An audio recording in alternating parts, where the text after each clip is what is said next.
नमस्कार मेरे भाई बहनों, सबको जय मसीह। आज मैं फिर से एक नई वीडियो आपके सामने लेकर आया हूँ कि आज चल रहे इस लॉकडाउन के बीच में और चल रहे इस दौर में मैं आपसे एक ही बात कहना चाहता हूँ कि अपने आप को सुरक्षित रखें और लोगों से डिस्टेंस बनाए रखें और मास्क लगाए रखें और नियमों का फॉलो करें। क्योंकि मैं कहना चाहता हूँ कि आज बहुत से लोग ऐसे हैं, शायद वो अपने घरों में, अपने जगहों में परेशान हैं।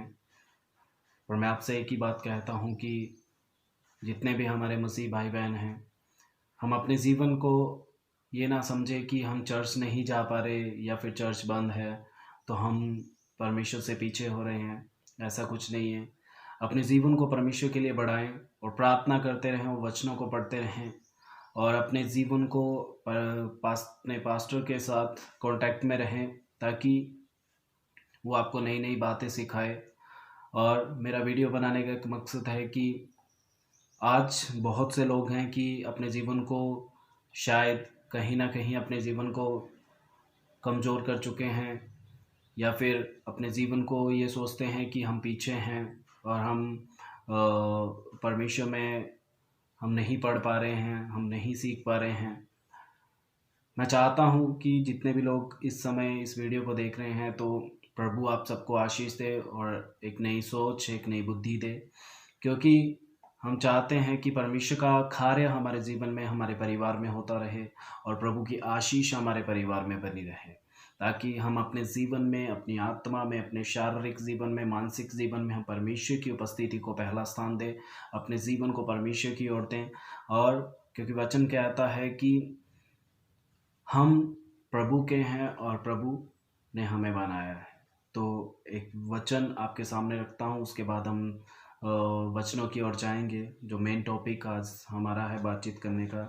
तो मैं आज आपसे जो वचन है उसे शेयर करना चाहता हूँ। लिखा है प्रकाशित वाक्य उसका 1 अध्याय उसका 3 आयत में, धन्य है वे जो इस भविष्यवाणी के वचन को पढ़ता है और वे जो सुनते हैं और इसमें लिखी हुई बातों को मानते हैं, क्योंकि समय निकट है। क्योंकि परमेश्वर का वचन कहता है कि आज हम अपने जीवन को देखें कि क्या हम परमेश्वर के वचन को पढ़ रहे हैं, क्या परमेश्वर के वचन को सुन रहे हैं, क्या परमेश्वर की उन बातों को हम जान रहे हैं। आज हम अपने जीवन में क्या कर रहे हैं। मेरे भाई बहनों, मैं आज आपसे एक बात कहना चाहता हूँ। बेशक लॉकडाउन हमारे जीवन में ज़रूर लगा है, प्रभु आज हमारे लिए लॉकडाउन ज़रूरी है, पर मैं आपसे एक बात कहना चाहता हूँ कि प्रभु ने एक बहुत बड़ा मौका हमें दिया है परमेश्वर में बढ़ने के लिए। क्योंकि आज हम सब लोग, पूरी फैमिली आज अपने अपने घरों में हैं और मैं प्रार्थना करता हूँ उन लोगों के लिए भी जो बाहर फंसे हुए हैं। और आज भी कुछ लोग ऐसे हैं जिन लोगों को आज भी खाना नहीं पहुँच रहा है या फिर समय में एक ही बार खाना मिल रहा है, तो हम उन लोगों के लिए भी प्रार्थना करेंगे। पर मैं एक बात का आपका परमेश्वर का धन्यवाद करता हूँ कि प्रभु ने इतना अच्छा मौका दिया कि हम आज परमेश्वर की उपस्थिति में बैठ सकें। आज हम परमेश्वर के उस कार्य को पूरा कर सके जो परमेश्वर ने हमारे लिए तैयार किया था। कि जिस तरह परमेश्वर ने आदम और हवा को बनाया था ताकि वो हर समय हर वक्त परमेश्वर की उपस्थिति में रह सके, वो परमेश्वर से मेल मिलाप रख सके। तो आज मेरे भाई बहनों, आज हम अपने जीवन को देखें, जांचें कि आज हम अपने घर पे, अपने जगह पर क्या कर रहे हैं। क्या हम परमेश्वर की उपस्थिति को अपने जीवन में महसूस कर रहे हैं?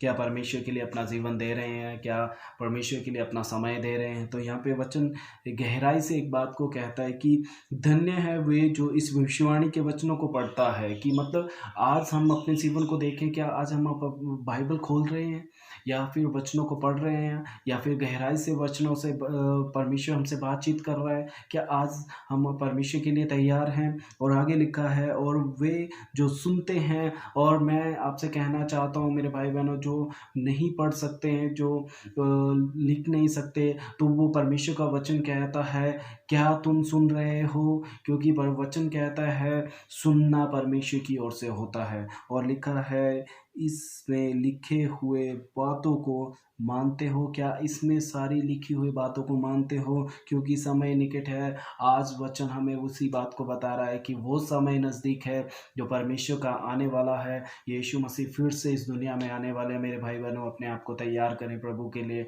और अपने आप को जाँचें कि आज हम कहाँ पर हैं और कौन-सी जगह पर इस समय खड़े हुए हैं और कितने हम परमेश्वर में बड़े हुए हैं।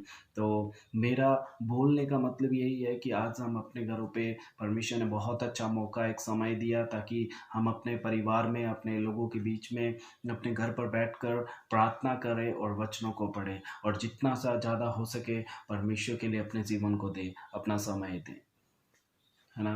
तो आज हम जिस टॉपिक के बारे में बात करना चाहते हैं वो टॉपिक एक बहुत ख़ास है। तो आज हम अपने जीवन को जांचेंगे कि हम कहाँ पर हैं और कहाँ पर खड़े हुए हैं। तो आइए हम एक वचन निकालेंगे जिससे आप थोड़ा गहराई से जान सकते हैं। तो मेरे साथ एक वचन निकालेंगे, मत्ती रचित सुसमाचार उसका 22 अध्याय, मत्ती रचित सुसमाचार उसका 22 अध्याय उसका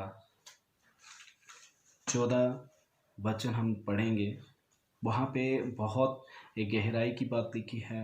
कृपया करके इस बात को सुने और अपने जीवन में समझें, क्योंकि मेरा जो मतलब है कि आपको वचन, जिस वचन से मैं बातचीत करने जा रहा हूँ, मेरा मतलब आपको ठेस पहुँचाना और किसी को भी हर्ट करना नहीं है। कृपया करके इस बात को सुने और परमेश्वर की उपस्थिति को अपने जीवन में पाएं। तो यहाँ पे लिखा है मत्ती रचित सुसमाचार उसका 22 अध्याय उसका 14 आयत में, क्योंकि बुलाए हुए तो बहुत हैं परंतु चुने हुए थोड़े हैं। क्यों परमेश्वर का आत्मा, परमेश्वर यीशु मसीह क्यों उन लोगों से, उस भीड़ से, वो जो भीड़ यीशु मसीह के पीछे चलती थी, क्यों यीशु मसीह उन लोगों के लिए बात कह रहा था? क्योंकि यीशु मसीह जानता था कि इसमें कितने लोग जो हैं वो सिर्फ बुलाए गए हैं और कितने लोग जो हैं जो मेरे पीछे चलना चाहते हैं, जो मेरे पीछे चल सकते हैं। क्योंकि यीशु मसीह सबको जानता था, यीशु मसीह देख रहा था, क्योंकि बहुत सारे लोग ऐसे थे जो सिर्फ परमेश्वर में आते हैं, अपने जीवन में चंगाई को पाते हैं, अपने जीवन में आशीषों को पाते हैं, अपने जीवन में खुशियों को पाते हैं, और जैसे ही उन लोगों को वो चीज़ें मिल जाती हैं तो अपने जीवन को, उस जीवन को छोड़कर जो परमेश्वर में उन्होंने पाया था उसको छोड़कर फिर वो उसी जीवन में पहुंच जाते हैं जहाँ से वो निकले थे। क्योंकि जब हम देखते हैं पुराने नियम में, जैसे इज़राइलियों को परमेश्वर ने निकाला था, उस मिस्र देश से निकाला था, पर इज़राइलियों ने अपने जीवन में एक बात उन्होंने अपने अंदर रखी हुई थी। वो क्या था? उन्होंने अपने बाहरी अस्तित्व से तो उन्होंने मिस्र को निकाल दिया था, पर अपने अंदर से वो मिस्र को नहीं निकाल पाए थे। क्योंकि वचन कहता है, क्योंकि परमेश्वर ने कहा कि बुलाए हुए तो बहुत हैं। आज मेरे भाई बहनों, बहुत से लोग ऐसे हैं जो परमेश्वर के पास आ तो रहे हैं, बहुत से लोग ऐसे हैं जो परमेश्वर के लिए अपनी उपस्थिति को चाहते हैं, पर मैं एक बात आपसे कहना चाहता हूँ कि चुने हुए थोड़े हैं। आज मेरे भाई बहनों, आज आपको एक बहुत अच्छा मौका है कि प्रभु के लिए अपने जीवन को दें, प्रभु के लिए अपने जीवन को तैयार करें। क्योंकि परमेश्वर का वचन कहता है, क्योंकि आत्मा तो तैयार है पर शरीर कमज़ोर है। क्यों परमेश्वर का वचन ये बात कहता है? क्यों उन 10 में से 5 कुँवारियों के साथ ऐसा हुआ कि वो 5 चली गई और 5 रह गए? क्योंकि मेरे भाई बहनों, मैं आपसे कहना चाहता हूँ कि वो जो 5 थी, उनकी आत्मा तो तैयार थी पर उनके शरीर सोए हुए थे। क्योंकि जब हम देखते हैं नए नियम में, जब यीशु मसीह को पकड़वाया जाना था, जब वो अंतिम समय में यीशु मसीह बार बार अपने चेलों से कह रहे थे, पतरस, यूहन्ना और याकूब से बार बार कह रहे थे कि उठो प्रार्थना करो क्योंकि समय नज़दीक है, उठो प्रार्थना करो समय नज़दीक है। क्योंकि परमेश्वर का वचन इसलिए उन्हें कह रहा था क्योंकि आज हमारे जीवन में आत्मा तैयार है पर आज हमारा शरीर सोया हुआ है। मेरे भाई बहनों, तो मैं आपसे एक ही बात कहना चाहता हूँ, मैं आपसे यही बात बार बार कहना चाहता हूँ कि अपने जीवन को, अपने आप को तैयार करें, अपने आप को देखें कि हम कहाँ हैं। कहीं ऐसा ना हो कि प्रभु का समय आ जाए और हम पीछे रह जाएं। कहीं ऐसा ना हो कि परमेश्वर हमारे जीवन में कार्य तो करना चाहता है, प्रभु हमारे लिए हाथ तो बढ़ाया है पर हम अपना हाथ देने के लिए तैयार नहीं है। मेरे भाई बहनों, बहुत सारे लोग ऐसे हैं जो अपने जीवन में, अपनी आत्माओं में, अपने जीवन में वो चीज़ें भूल जाते हैं जो परमेश्वर ने हमारे लिए किया है। आज लोग उन चीज़ों के पीछे भाग रहे हैं कि यीशु मसीह चंगा करता है, यीशु मसीह आशीष देता है, यीशु मसीह सब कुछ करता है, यीशु मसीह सब कुछ। आज मैं आपसे कहना चाहता हूँ, यीशु मसीह के नाम में इतनी सामर्थ्य है कि आप नाम लोगे तो भी लोग चंगे हो जाएंगे। मेरे भाई बहनों, आज हमें नाम का तो इस्तेमाल करना है, पर उस नाम के पीछे जो है हमें उसके पीछे भी चलना है, ताकि परमेश्वर ने यीशु मसीह नए नियम में जब हम देखते हैं, यीशु मसीह सबसे कहता है, जिस भी व्यक्ति को यीशु मसीह चंगाई करता था, जिस भी लोगों को देखता था, यीशु मसीह एक ही बात कहता था, अपनी खाट उठाओ और मेरे पीछे हो ले। क्या आज हम तैयार हैं? आज हमारा जीवन तैयार है? आज हमारी आत्मा तैयार है? क्या आज परमेश्वर के लिए तैयार हैं? क्या अपने जीवन को परमेश्वर को देना चाहते हैं? मेरे भाई बहनों, आज एक बहुत अच्छा सुनहरा मौका परमेश्वर ने हमें दिया है एक घर के अंदर, कि परमेश्वर का वचन कहता है, जब हम पढ़ते हैं उत्पत्ति की मत्ती रची सुसमाचार में, तो वहां पे लिखा है, जब तू प्रार्थना करे अपने द्वार बंद कर और कोठरी में जा, और जो तुझे तेरा पिता गुप्त में दिखाई देता है वो तुझे प्रतिफल दे। क्यों परमेश्वर ने कहा कि तू अपनी कोठरी में जा? आज मेरे भाई बहनों, आज अपने जीवन में परमेश्वर की उस उपस्थिति को, परमेश्वर की उपस्थिति को अपने जीवन में पाले। मैं आज आपसे एक बात कहना चाहता हूं, क्योंकि लिखा है किस तरह हम परमेश्वर को अपने जीवन में पा सकते हैं। आइए हम एक और वचन पढ़ेंगे और गहराई से आप जानेंगे। मत्ती रचित सुसमाचार उसका 22 अध्याय उसका 37 आयत में हम पढ़ेंगे। उत्पत्ति, मत्ती रचित सुसमाचार उसका 22 अध्याय उसका 37 अध्याय में, उसने उनसे कहा, तू परमेश्वर अपने प्रभु से अपने सारे मन और अपने सारे प्राण और अपनी सारी बुद्धि के साथ प्रेम रख। वचन कहता है तू अपने सारे मन और सारे प्राण से। क्या आज हमारा मन तैयार है? क्या आज हमारा मन इधर उधर तो नहीं भटक रहा है? मेरे भाई बहनों, आज मैं एक बात बताना चाहता हूं, क्योंकि बहुत सारे लोग हैं जो अपने मन को खो चुके हैं। बहुत सारे लोग हैं जो अपने मन को इधर उधर भटकाते हैं। बहुत सारे लोग हैं जो अपने मन को संसार की ओर लगाते हैं। बहुत सारे लोग हैं जिन्होंने अपने मन को इधर उधर फैला रखा है, और सारी बुद्धि से। आज मैं आपको एक बात कहना चाहता हूं, परमेश्वर यीशु मसीह, परमेश्वर हमेशा दिल में कार्य करता है, दिल में वास करता है, और शैतान हमेशा मन में काम करता है। क्योंकि मेरे भाई बहनों, मैं कहना चाहता हूं, क्योंकि शैतान हमारे मन में, हमारे मन को चेंज कर देता है, बदल देता है। जब भी हम परमेश्वर की उपस्थिति को सुनते हैं, जब भी हम परमेश्वर के वचनों को सुनते हैं, तो वो शैतान हमारे अंदर से उस वचन को निकाल लेता है, ताकि हम परमेश्वर में बढ़ ना पाए।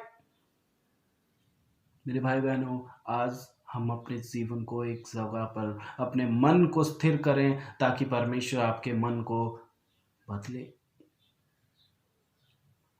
और कहा गया सारी बुद्धि के साथ।